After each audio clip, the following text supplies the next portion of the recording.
Rodrigo era un estudiante de geología de 28 años de la Universidad Nacional Mayor de San Marcos, que había escalado todos los picos importantes en un radio de 300 kilómetros alrededor de Lima. Natasha, una fotógrafa de 26 años de San Petersburgo, hablaba 4 idiomas y había documentado comunidades indígenas en 3 continentes. Se conocieron en un hostal en Huacachina en enero de 2004. Se enamoraron entre conversaciones sobre formaciones rocosas y antiguos caminos incas, y decidieron intentar algo que ninguna otra pareja había probado: pasar 3 meses solos en un refugio minero abandonado a 4.800 metros de altura, documentando cómo la altitud extrema afecta el comportamiento y las relaciones humanas. El plan era sencillo: caminar hasta el antiguo refugio de la mina de cobre cerca del Nevado Huascarán, establecer un campamento base y sobrevivir hasta abril, usando solo lo que pudieran llevar en 2 mochilas. Solo le dijeron a 3 personas a dónde iban: al profesor de geología de Rodrigo, a la editora de Natasha en National Geographic Rusia y al dueño del hostal en Huacachina, quien los vio cargar su equipo en una camioneta Toyota destartalada el 15 de marzo de 2004. El conductor de la camioneta que los llevó al inicio del sendero recordaba a Natasha riendo mientras le mostraba su anillo de compromiso. Rodrigo le había propuesto matrimonio la noche anterior con un anillo que él mismo talló de un trozo de granito que encontraron juntos en el monte Huacaihash. Pero el refugio abandonado que buscaban había sido destruido por una avalancha en 1987. Los guías locales lo sabían, la compañía minera lo sabía, incluso la Policía Nacional del Perú lo sabía. La pareja, no. Cuando no regresaron el 1 de mayo como lo habían prometido, los equipos de búsqueda encontraron su camioneta exactamente donde la habían dejado. Las llaves estaban debajo de la alfombrilla del piso, donde el conductor les había dicho que las dejaran. Sus pasajes de avión de regreso a Rusia y Perú estaban sobre el tablero, fechados el 15 de mayo de 2004. 3 expediciones de rescate distintas pasaron un total de 47 días buscando en un área de 200 kilómetros cuadrados, alrededor de la supuesta ubicación del refugio minero. No encontraron nada, ni una huella, ni un trozo de tela rasgada, ni una sola señal de que 2 personas hubieran caminado alguna vez por esos senderos. La búsqueda terminó después de 6 semanas, cuando las tormentas de principios de invierno hicieron que las áreas de gran altitud fueran inaccesibles. Las autoridades declararon a Rodrigo y Natasha desaparecidos, presuntamente muertos, y sus familias celebraron ceremonias conmemorativas en Lima y San Petersburgo. La madre de Natasha mantuvo la habitación de su hija exactamente como la había dejado durante 8 años, antes de finalmente donar su ropa a la beneficencia. El padre de Rodrigo renunció a su trabajo como ingeniero civil y gastó sus ahorros de jubilación contratando investigadores privados que no encontraron absolutamente nada. Vicente Morales no estaba buscando personas desaparecidas cuando descubrió los cuerpos el 23 de septiembre de 2024. Estaba rastreando 3 alpacas perdidas que se habían alejado de su rebaño durante una tormenta de nieve repentina. Las alpacas se habían refugiado en un estrecho cañón llamado Quebrada Seca, un lugar tan remoto que solo aparecía en los mapas topográficos más detallados. El cañón estaba a 40 kilómetros al este de donde todos los equipos de búsqueda habían buscado a la pareja desaparecida. También estaba a 15 kilómetros de cualquier sendero establecido hacia el refugio minero que habían estado buscando. Los esqueletos yacían uno al lado del otro, mirándose, con los brazos posicionados como si se hubieran estado abrazando morir.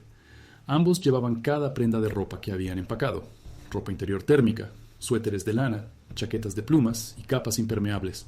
Sus botas aún estaban bien atadas. La mochila de Rodrigo contenía 14 barras energéticas con marcas de mordeduras, un sistema de purificación de agua y un diario detallado escrito en español e inglés que documentaba sus últimos 11 días con vida. La cámara de Natasha contaba una historia más completa. Las fotografías mostraban su viaje desde el sendero principal hacia un terreno cada vez más difícil, mientras buscaban el refugio inexistente. La foto 89 los mostraba montando su primer campamento junto a un lago congelado, ambos sonriendo y haciendo la señal de la paz a la cámara. La foto 156 mostraba a Rodrigo señalando algo a lo lejos mientras la nieve caía copiosamente a su alrededor. La foto 203 mostraba su tienda casi sepultada por la nieve, con carámbanos colgando de la entrada. La foto 247 era una selfie de sus 2 rostros, tomada con la cámara a la distancia de un brazo. Parecían exhaustos. Detrás de ellos, la nieve caía tan intensamente que el fondo era completamente blanco. Las entradas del diario revelaron lo que las fotografías no pudieron capturar. 18 de marzo.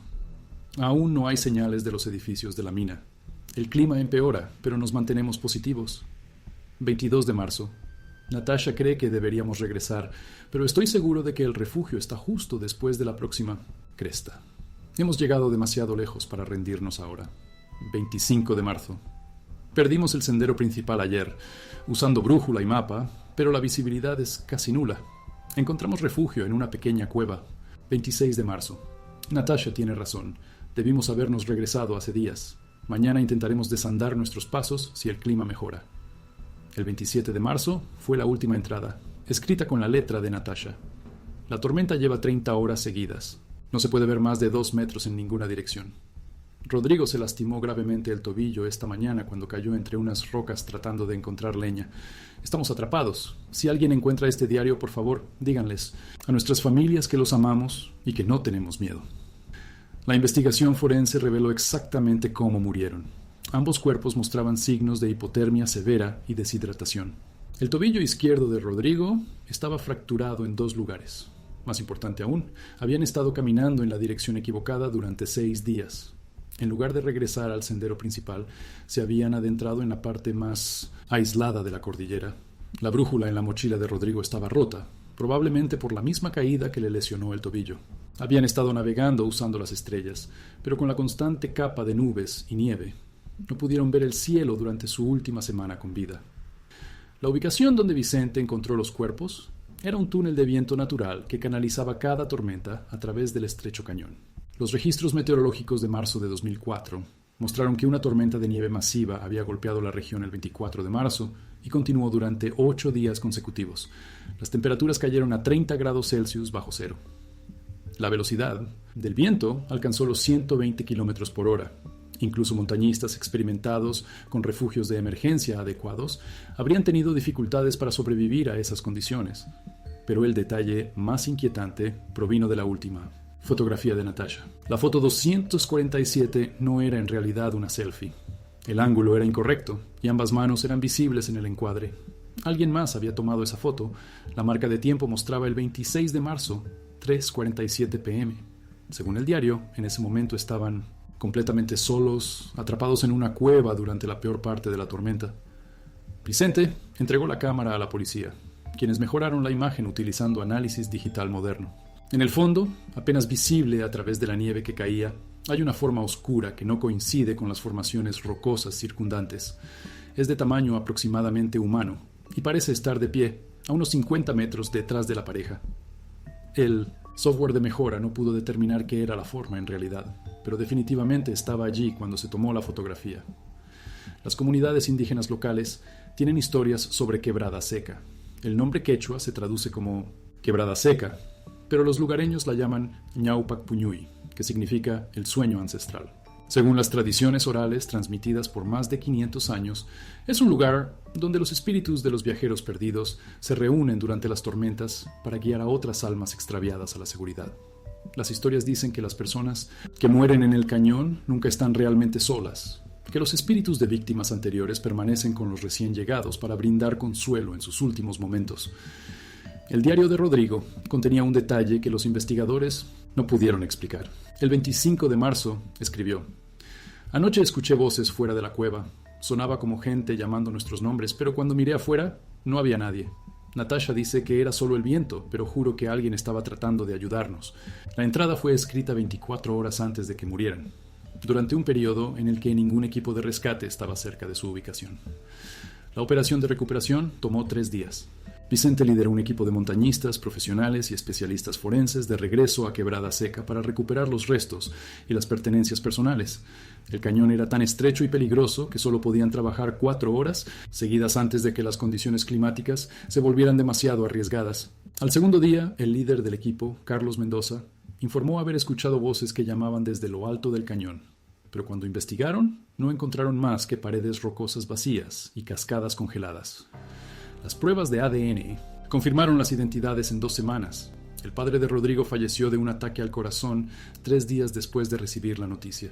Había pasado 20 años creyendo que su hijo aún podría estar vivo en algún lugar, trabajando como guía de montaña o viviendo con una comunidad indígena en alguna aldea remota. Conocer la verdad fue más de lo que su corazón de 78 años pudo soportar.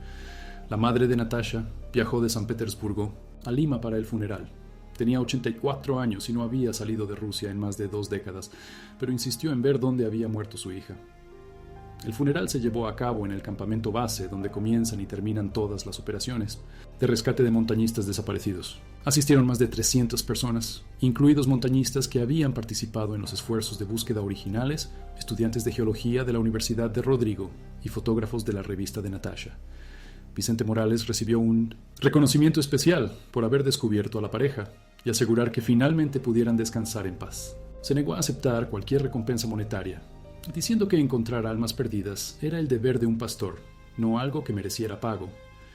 Ambas familias decidieron enterrar a Rodrigo y Natasha juntos, en un pequeño cementerio en Huaraz, la ciudad más cercana al lugar donde murieron. La lápida de granito fue tallada de una roca extraída del monte Huacayhash, el mismo lugar donde Rodrigo había encontrado la piedra para el anillo de compromiso de Natasha. La inscripción dice simplemente: Rodrigo Cantaria y Natasha Volkov, perdidos juntos, encontrados juntos, para siempre juntos. El refugio minero abandonado que habían estado buscando nunca fue reconstruido después de la avalancha de 1987. Los mapas aún muestran su ubicación y las guías de senderismo todavía lo mencionan como un posible destino para escaladores experimentados. Las autoridades locales han discutido eliminarlo de los mapas oficiales de senderos para evitar otras tragedias, pero el proceso requiere la aprobación de múltiples agencias gubernamentales y se ha retrasado repetidamente por trámites burocráticos. Vicente Morales continúa trabajando como pastor en la misma zona donde encontró los cuerpos. Desde 2024 ha descubierto los restos de otros 4 montañistas desaparecidos, todos en lugares donde ningún equipo de búsqueda anterior había mirado. Las organizaciones de rescate locales ahora lo consultan antes de planificar operaciones de búsqueda, reconociendo que los pastores conocen el terreno montañoso mejor que nadie. Nunca ha aceptado pago por su ayuda, pero las familias de los montañistas recuperados han financiado la construcción de 3 refugios de emergencia a lo largo de senderos previamente sin marcar. La cámara que contiene esas 247 fotografías finales ahora se encuentra en los archivos del Instituto Nacional de Seguridad en Montañismo del Perú. Las familias de montañistas desaparecidos a veces solicitan examinar cámaras recuperadas similares, con la esperanza de entender lo que sus seres queridos experimentaron en sus últimos días. El director del instituto informa que casi todas las cámaras recuperadas de accidentes fatales de escalada contienen al menos una fotografía que no se puede explicar completamente, formas misteriosas en el fondo, condiciones de iluminación imposibles o imágenes que parecen mostrar más personas de las que realmente estaban presentes cuando se tomó la foto. Quebrada Seca sigue siendo uno de los lugares más peligrosos y aislados de los Andes peruanos. No se realizan operaciones de rescate oficiales allí porque el terreno es demasiado difícil y el clima demasiado impredecible. El cañón aparece en las imágenes satelitales como una delgada línea oscura que atraviesa un granito gris, por lo demás, sólido. Durante las tormentas de invierno se vuelve completamente intransitable durante meses seguidos. Sin embargo, los pastores informan encontrar evidencia de presencia humana allí casi todos los años. Equipo de campamento abandonado, trozos de ropa rasgada y a veces esqueletos completos que han sido preservados naturalmente por el frío extremo y el aire seco. El misterio final sigue sin resolverse. El análisis de mejora de la fotografía 247 ha sido repetido por expertos forenses en Perú, Rusia y Estados Unidos. Las 3 investigaciones llegaron a la misma conclusión. Alguien o algo estaba definitivamente presente cuando se tomó esa última foto, pero el análisis digital no puede determinar qué era en realidad. La forma parece sólida y tridimensional, no una sombra o una ilusión óptica. Parece estar moviéndose hacia la ubicación de la pareja, pero si representa una amenaza, un intento de rescate o algo completamente diferente, sigue siendo desconocido. 20 años después de que Rodrigo Cantaria y Natasha Volkov desaparecieran en la cordillera de los Andes, su historia sirve tanto como advertencia como recordatorio. Los sistemas GPS modernos, los comunicadores satelitales y las balizas de emergencia podrían haberles salvado la vida, pero miles de escaladores aún se aventuran en áreas remotas con nada más que mapas y brújulas tradicionales. Las estadísticas de búsqueda y rescate muestran que más de 200 personas desaparecen en los Andes peruanos cada año. La mayoría son encontrados en 72 horas. Algunos nunca son hallados. El anillo de granito que Rodrigo talló para Natasha ahora se exhibe en una vitrina del Museo de Montañismo en Huaraz, junto a equipos recuperados de otros accidentes fatales de escalada. Los visitantes a menudo comentan lo perfectamente conservado que parece después de 2 décadas en uno de los entornos más hostiles de la Tierra. El curador del museo explica que el granito es uno de los materiales más duraderos que se encuentran en la naturaleza, capaz de sobrevivir prácticamente a cualquier condición durante miles de años. Como la historia de amor que representa, algunas cosas están hechas para durar para siempre, incluso cuando las personas que las crearon no pueden. Lo que sucedió con sus pertenencias revela otra capa de esta tragedia. Dentro de la mochila de Natasha, los equipos de rescate encontraron su pasaporte, completamente intacto y legible después de 20 años de exposición. Las páginas estaban congeladas y sólidas, pero no mostraban daños por agua. Sus sellos de visa contaban la historia de alguien que había viajado extensamente por Sudamérica en los meses previos a su muerte. Argentina, en noviembre de 2003. Bolivia, en diciembre. Perú, en enero. El último sello estaba fechado el 10 de marzo de 2004, de la Oficina de Inmigraciones en Lima. Le quedaban 5 días de su visa de turista cuando falleció. La billetera de Rodrigo contenía 347 soles en efectivo, dinero suficiente para vivir cómodamente en Perú durante 2 semanas. También llevaba una carta de su profesor de geología, fechada el 12 de marzo de 2004, recomendándolo para un programa de maestría en la Universidad de Chile. La carta estaba sellada en una bolsa de plástico y permanecía completamente seca. Su profesor había escrito: Rodrigo demuestra una comprensión excepcional de las formaciones geológicas andinas y posee la experiencia práctica necesaria para la investigación avanzada. La recomendación habría garantizado su aceptación en uno de los programas de posgrado más prestigiosos de Sudamérica.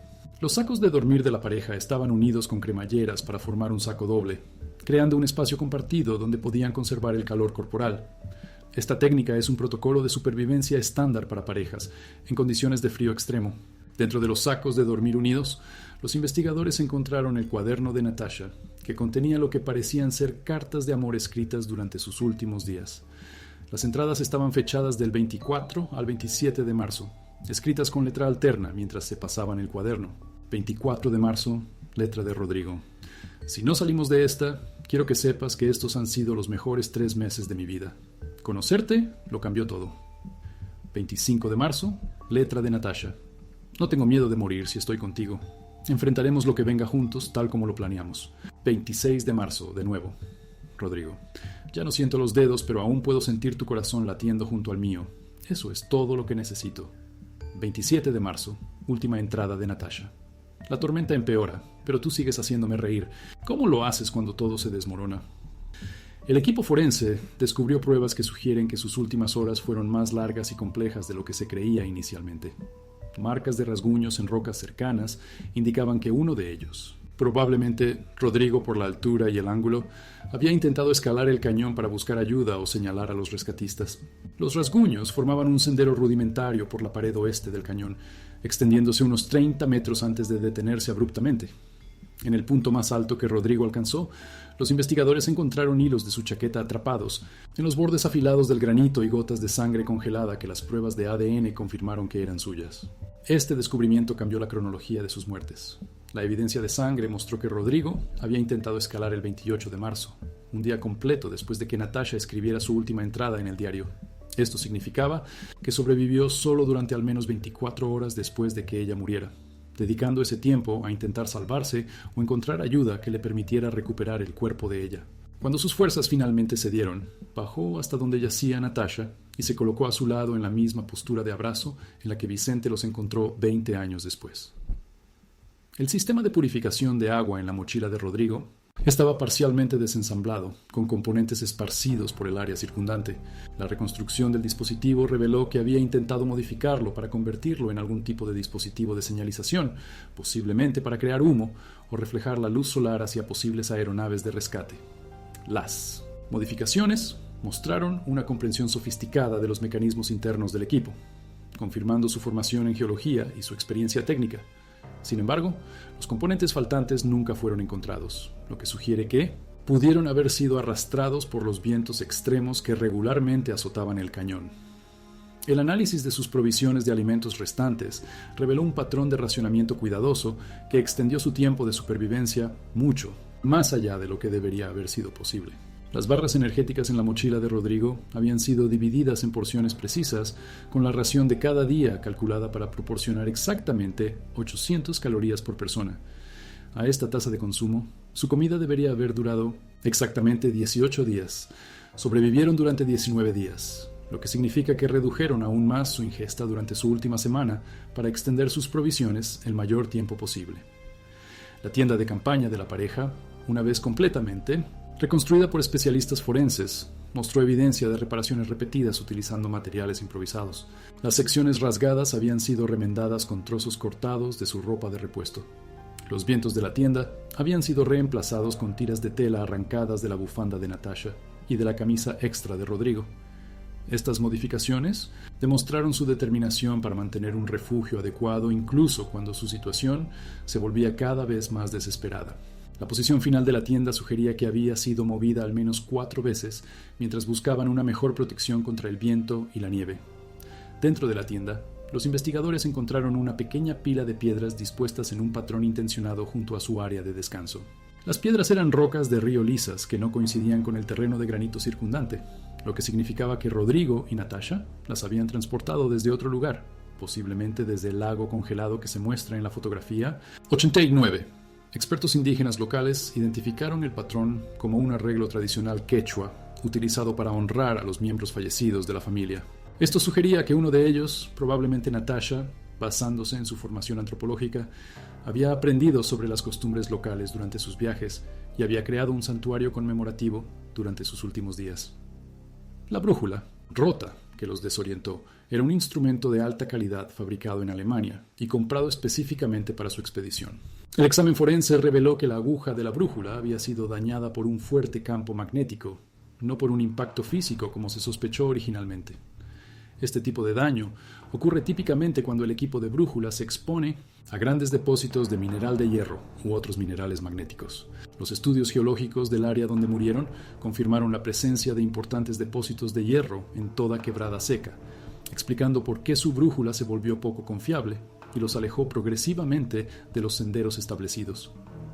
La reconstrucción meteorológica, utilizando datos satelitales históricos, reveló que la tormenta que encontraron fue la peor registrada en esa región en más de 50 años. La velocidad del viento superó los 140 km por hora el 26 de marzo, lo suficientemente fuerte como para mover rocas y remodelar el paisaje. La temperatura descendió a 35 grados Celsius bajo cero, lo suficientemente fría como para congelar la piel expuesta en menos de 10 minutos. Aún más devastador fue el factor de sensación térmica, que hizo que las temperaturas efectivas bajaran a 55 grados Celsius bajo cero, un nivel que hace imposible la supervivencia sin un refugio climatizado. La intensidad de la tormenta también explicó por qué su silbato de emergencia, encontrado adherido a la chaqueta de Natasha, mostraba evidencia de uso intensivo. La superficie del silbato de metal estaba lisa por el desgaste en las áreas donde los labios lo contactarían, y el mecanismo interno estaba obstruido con saliva congelada.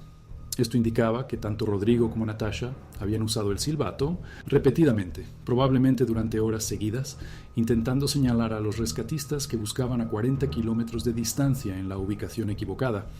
El alcance efectivo máximo del silbato en condiciones normales era de aproximadamente 1 kilómetro. En las condiciones de viento que experimentaron, el sonido no habría viajado más de 200 metros.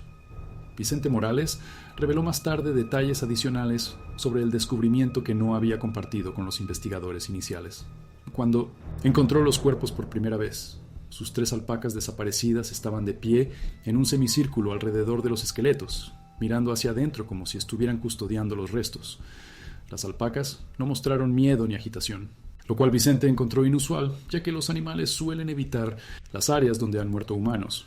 También notó que el área inmediata alrededor de los cuerpos estaba completamente libre de huellas de animales, a pesar de la clara evidencia de actividad de vida silvestre en el resto del cañón. Las observaciones del pastor llevaron a una investigación más exhaustiva de las condiciones ambientales del lugar. Los investigadores descubrieron que la ubicación específica donde murieron Rodrigo y Natasha se encuentra en la confluencia de 3 microclimas separados, creando un área donde las temperaturas permanecen relativamente estables durante todo el año. Esto explicó la excepcional preservación de sus restos y pertenencias, pero también sugirió que inconscientemente pudieron haber elegido el lugar, porque ofrecía la mejor protección disponible contra los elementos. La documentación de los esfuerzos de búsqueda originales de 2004 reveló una falla crítica en la coordinación entre los equipos de rescate. 3 grupos separados buscaban simultáneamente: voluntarios universitarios organizados por el profesor de Rodrigo, montañistas profesionales contratados por la revista de Natasha y unidades oficiales de rescate policial. Ninguno de los tres grupos se comunicó eficazmente con los otros, lo que resultó en búsquedas superpuestas de las mismas áreas, mientras vastas regiones quedaron completamente sin revisar. El cañón donde Vicente encontró los cuerpos estaba marcado como buscado en 2 mapas diferentes, pero ninguno de los equipos de búsqueda había visitado realmente la ubicación. Más perturbador fue el descubrimiento de que los guías locales habían advertido específicamente a los coordinadores de búsqueda sobre Quebrada Seca, describiéndola como un lugar donde la gente se desvanece. Estas advertencias fueron desestimadas como superstición por los líderes de búsqueda con formación universitaria, quienes centraron sus esfuerzos en áreas que parecían más lógicas según las prácticas estándar de montañismo. Si el consejo de los guías se hubiera tomado en serio, Rodrigo y Natasha podrían haber sido encontrados mientras aún estaban con vida. El equipo fotográfico de la pareja incluía una unidad GPS que nunca fue activada durante su expedición. El dispositivo fue encontrado en la mochila de Natasha, aún en su embalaje original con el manual de instrucciones sin leer. La tecnología GPS en 2004 era costosa y relativamente nueva, pero habría evitado sus errores de navegación y permitido a los equipos de rescate localizarlos de inmediato.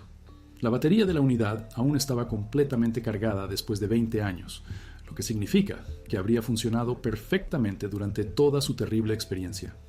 El análisis de las fotografías recuperadas de la cámara de Natasha reveló detalles técnicos que los fotógrafos profesionales encontraron notables. A pesar de las condiciones extremas y su estado físico deteriorado, mantuvo una configuración de cámara perfecta durante toda la expedición.